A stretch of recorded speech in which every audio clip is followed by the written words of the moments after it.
Ini masjid ya, masjid di Belanda. Assalamualaikum teman-teman, selamat sore. Ini di belakang saya ada masjid yang bentuknya kotak. Gimana ya, kotak kayak begini. Ini adalah masjid yang selalu saya datangi setiap hari selama bulan Ramadan ini, insya Allah ya, setiap hari. Dan kemarin apa yang terjadi dengan saya? Mobil saya yang ini ya, yang ini. Oke, saya perlihatkan nih, yang di sini nih. Nih ya, yang warna oranye itu mogok di sebelah sana. Misschien meer gebouwen zoals Iya. grotere gebouwen, scholen. Ja. School is misschien wat overdreven, maar School ya, well. Nah, teman-teman, ini sekolah ya. Ini sekolah SMA atau SMP. Jadi dan di depannya ada masjid. Kemarin saya mogok di sebelah sana tuh. Look, di mobil mogok di sebelah sana. Tuh yang saya tunjuk ya, di situ tuh deket pos itu. Nggak bisa bergerak sama sekali. Terus kuplingnya kata yang jaga masjid itu rusak gitu. Jadi kita kalau ke masjid ini kan ini kosong ya. Ini mau maghrib tapi keadaannya kosong.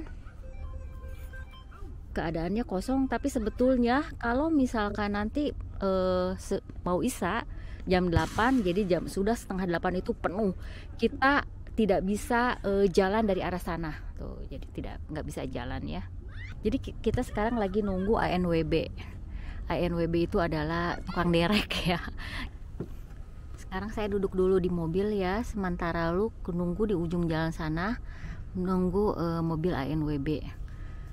Oh iya, itu kayaknya datang mobil ANWB-nya. Jadi akan diderek.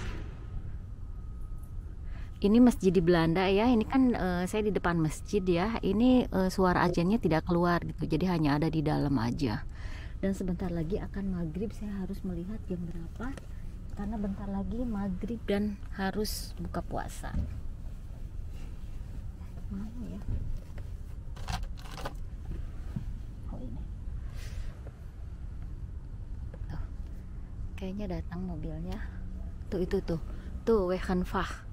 Tuh itu ya, mobil ANWB datang. Ya, datang. Itu mobilnya datang. Oke. Aku di dalam aja, tunggu di sini. Oh, ini nih Wegenvach. Ya.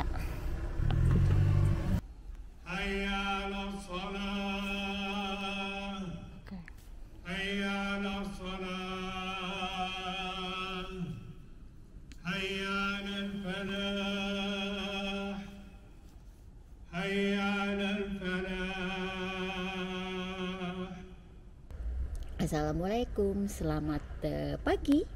Udara cerah ceria ya di Belanda ini setelah sekian lama mendung. Akhirnya setelah 3 hari ini, selama 3 hari kita didapati dengan cuaca yang cerah ceria dan suhu yang naik terus gitu.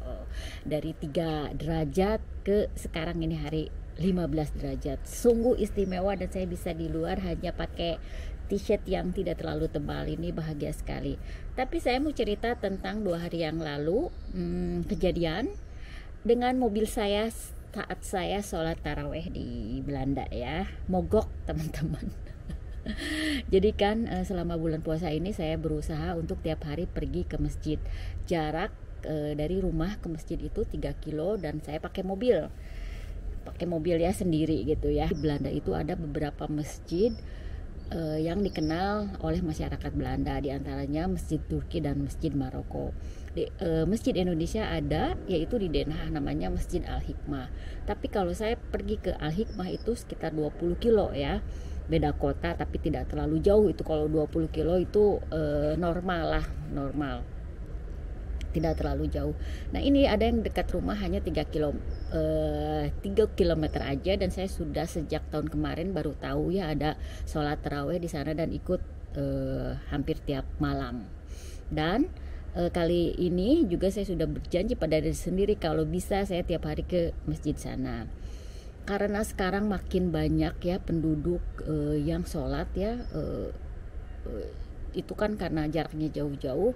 Jadi kalau kita mau ke masjid itu, di area masjid itu di parkir itu udah panjang antri gitu, jadi kita harus cepet datang lebih awal. Nah waktu hari Selasa itu saya mepet waktunya gitu, jadi sholat Isya jam 8:05, saya di sana jam baru dari rumah sekitar 10 menit sebelum jam 8.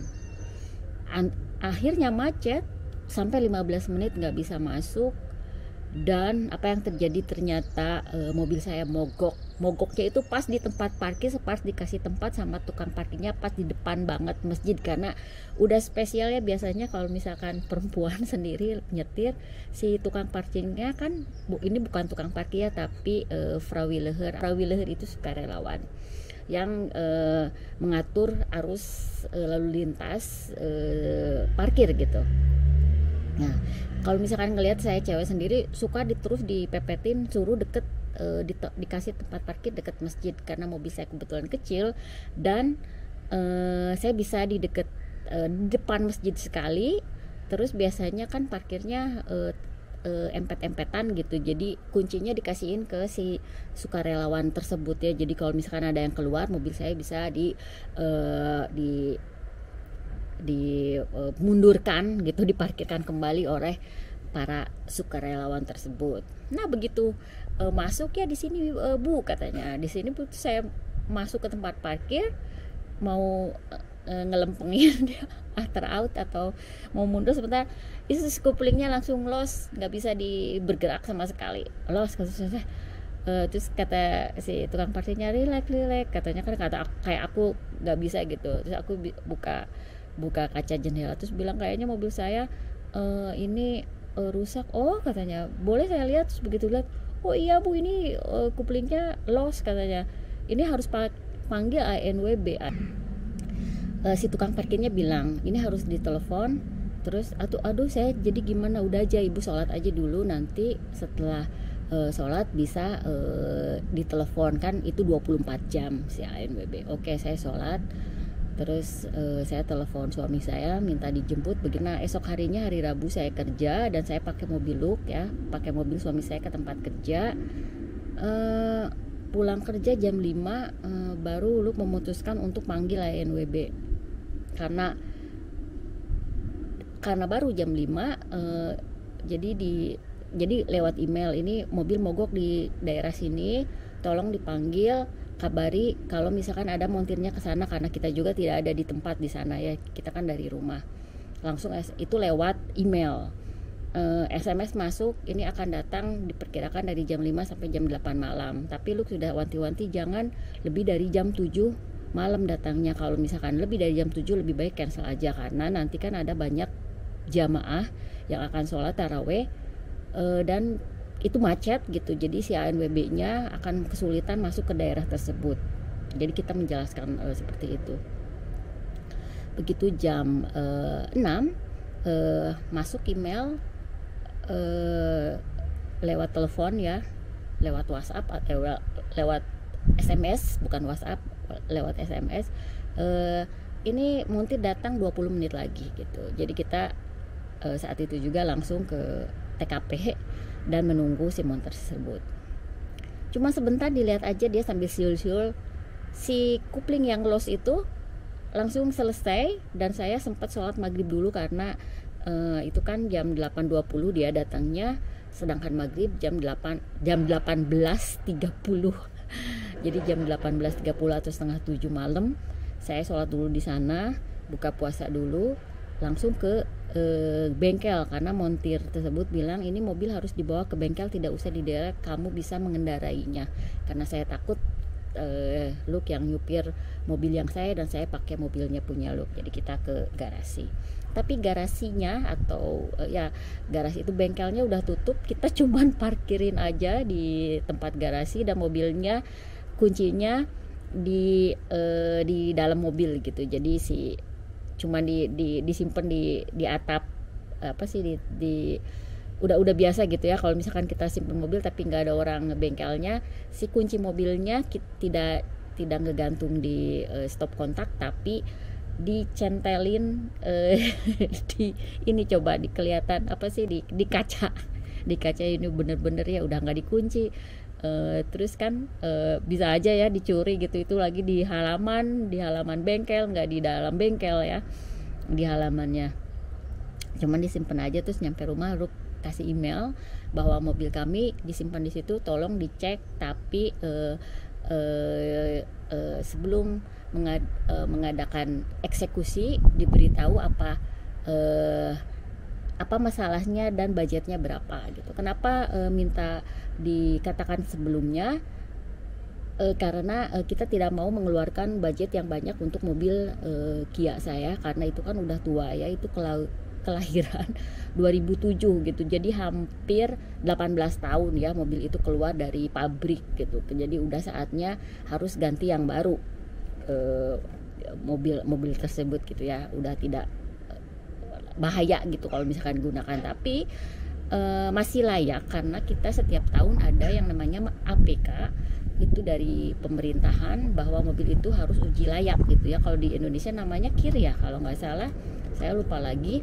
Jadi itu setiap tahun kalau misalkan mobil yang sudah tidak ada garansi dealernya, itu setiap tahun harus cek APK gitu. Jadi ada surat APK, itu ada surat sebelumnya ini mobil Anda akan habis KIR-nya atau APK-nya, harus di APK dicek sebelum tanggal sekian gitu. Itu setiap tahun rutin, dan kalau misalkan APK-nya sudah selesai, si bengkel itu akan mengirimkan ke pemerintah. Jadi bukan via kita, si bengkel tersebut akan kasih tahu, ngasih report nih mobil ini udah di APK tahun ini gitu. Dan yang bertanggung jawab untuk kelayakan mobil itu ya si APK itu sendiri ya, si organisasi APK itu sendiri. Itu Jalu lagi main. Jadi itu kejadiannya, dan kalian bisa lihat ya bahwa penanganan mobil mogok itu cepat ya, langsung datang terus diperbaiki di tempat. Itu ahli banget ya, cuman diiniin, dia bilang ada kabel yang putus katanya, ini harus segera masuk bengkel, kamu tidak boleh ke rumah tapi harus langsung masuk bengkel katanya. Gitu aja, singkat, nggak banyak omong. Udah terus pergi lagi. Dikasih uang tip enggak ya? Mereka itu menolak dikasih uang tip.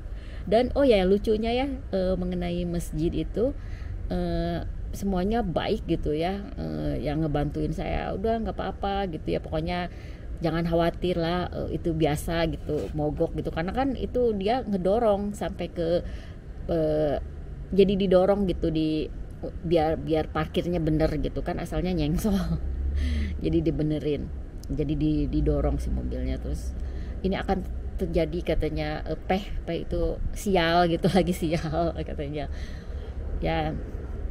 ya udah. Terus tahun lalu ya, waktu saya baru taraweh di masjid tersebut kan, si petugasnya baik banget gitu tuh, saya tuh pingin ngasih uang. Begitu besok harinya waktu dia ngasih kunci, saya bilang gini, ini buat kamu. Dia ketawa, nggak usah Bu katanya.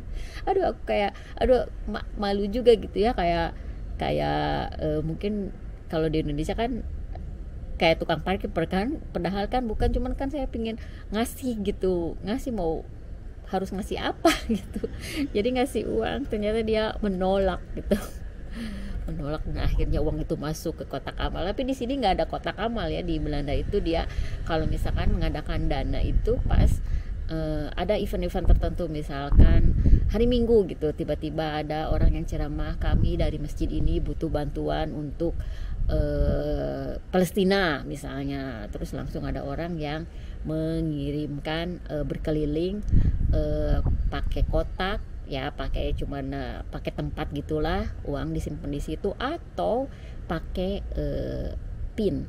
Jadi kita cuman ngegesek gitu. Jadi udah sistemnya udah langsung rekening gitu. Terus saya mau bicara masalah taraweh. Berapa rakaat taraweh di Belanda, di Masjid de Maroko ini itu 11 rakaat sama di Indonesia ya. Dan yang baru ini selama di Belanda ya, rakaatnya itu jadi 2-2-2 gitu ya. Jadi nanti 2-2 terus witirnya 2-1 gitu. Jadi 11 rakaat.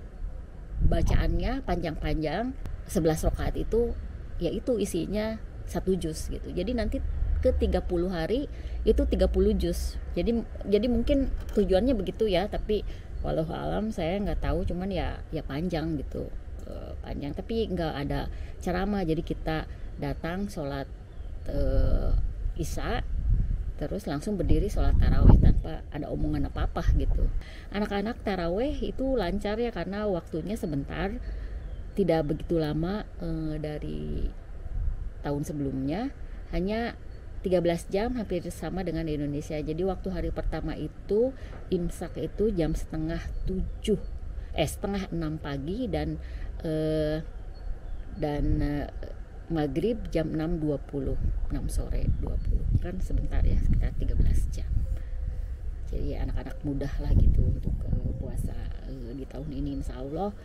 Terus nggak banyak keluhan gitu, walaupun minggu depan itu ada tuts, itu eksamen atau ujian sekolah, tapi mereka insya Allah tetap puasa. Dan hari ini juga Cahaya akan mengadakan naik panggung tonil gitu ya, sandiwara sekolah nanti jam 7 malam, dan jam 6 harus udah ada di sekolah untuk naik panggung.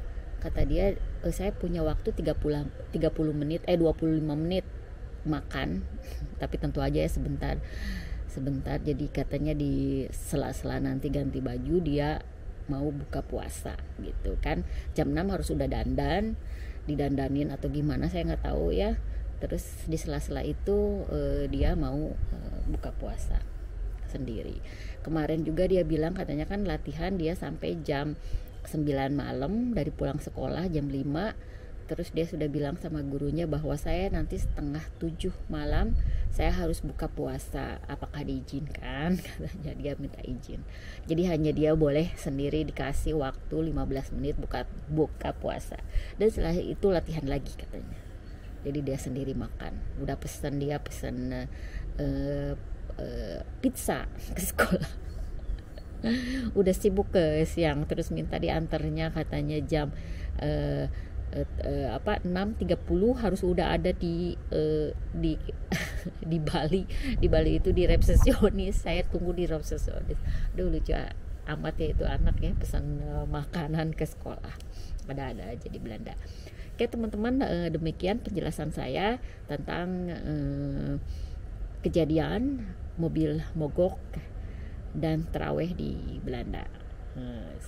Semoga saya dan keluarga istiqomah dalam menjalankan agama Islam sebagai minoritas di negara sekuler ini. Semoga baik-baik saja, dan bisa kalian ketahui bahwa sebetulnya di Belanda itu sebetulnya lebih Islami ya. Seperti menjaga kebersihan, terus tidak boleh bohong, harus tepat waktu. Itu kan semua yang diajarkan oleh Islam gitu. Ya semoga, dan tidak ada korupsi. Ya korupsi sebetulnya pasti dimanapun ada, cuman tidak seheboh di negara Indonesia. Maksudnya begitu ya. Semoga kita selalu sehat walafiat dimanapun berada, dan jangan lupa tetap semangat menjalani hari-hari puasa kalian ya. Assalamualaikum. Dah.